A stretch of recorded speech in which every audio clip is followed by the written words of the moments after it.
Well, with behavior-based interview questions, what employers are doing is they're looking at past behavior to get a predictor of future behavior. Let's say they ask, can you give me an example of a time where you took initiative to solve a problem?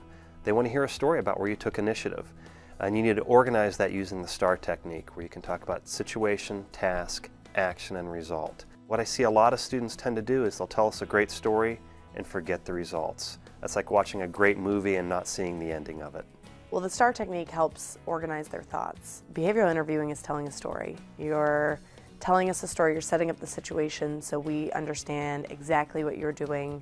You know, you set the frame, you set the picture for us in our minds. The task is, you know, what was the problem, what was the issue, set that piece up. And I want to know what you did, not my manager did this for us in our minds. The task is, you know, what was the problem, what was the issue, set that piece up. And I want to know what you did, not my manager did this or we did this. I want to hear a lot of I, what did you specifically do? And the results, how did it end? It's like telling a joke and not giving the punchline if you don't add the results in there. When they get those behavioral questions, take it back to a specific example, explain what they did, set it up, give the details, and include a lot of names, dates, times, numbers, and places. The more details you can give, it really helps the employer understand the depth and breadth of what you accomplished.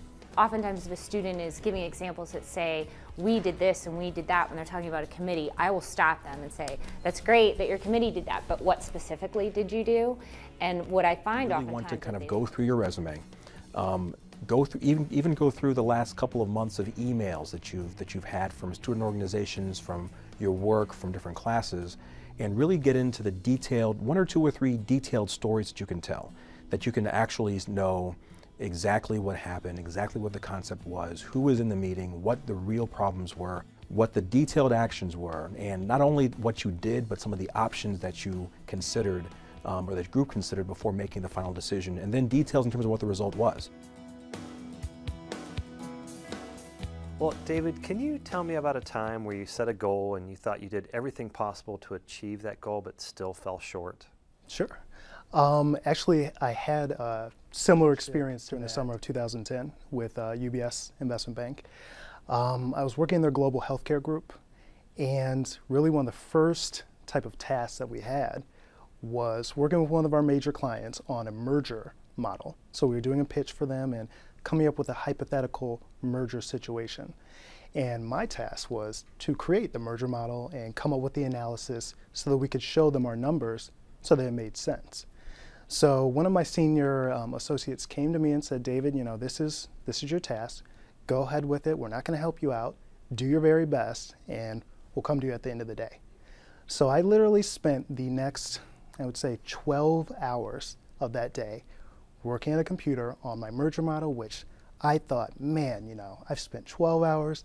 This is going to be perfect. There's nothing wrong with it. I presented my model saying, you know, we've got accretion here, we're going to make money off of this deal, the client's going to love it.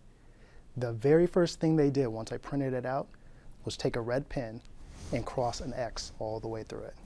And they said, you did absolutely everything wrong that we were looking for. And although you spent 12 hours, we're now going to have to go and redo this. So me, you know, this is my first week as an intern, sitting there thinking, wow, I spent way more time than any full-time person would actually spend on this. And I did it all wrong. How is this possible? I'm not going to get a job at all. And now all my dreams of doing investment banking are ruined from this one engagement.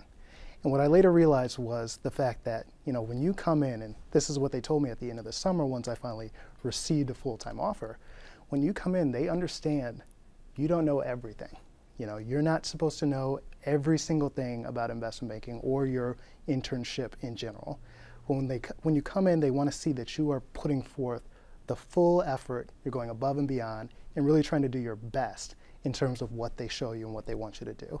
So at the end, that same senior analyst who crossed an X directly through, which, you know, I will admit it was incorrect, my work, he later said, you know, David spent half of the day. I will admit it was incorrect, my work. He later said, you know, David spent half of a day on this model. He didn't give up, he was determined, He was confident in his work and what he thought was right.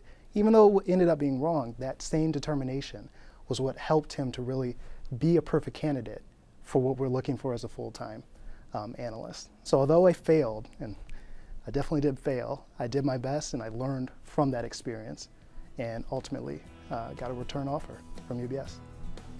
First, the candidate provides information about his project for UBS and the amount of time and work he put into the project, which helps the interviewer gain a real understanding of his efforts and the value of the task. Next, the candidate structured his example using the STAR technique: situation, task, situation, explaining his UBS summer internship with the Global Healthcare Group. Task, explaining the merger model he was developing for a client to share UBS's financial expectations for the merger. Action, the amount of time and effort he put into the project. Results, the lessons learned from his mistakes and how he overcame these failures to receive an offer for full-time employment. Third, the interview candidate's story was focused on a specific project and experience rather than a story about how he generally overcomes failure. Finally, the candidate's story was specifically about his experience and not a shared story about a team's accomplishments.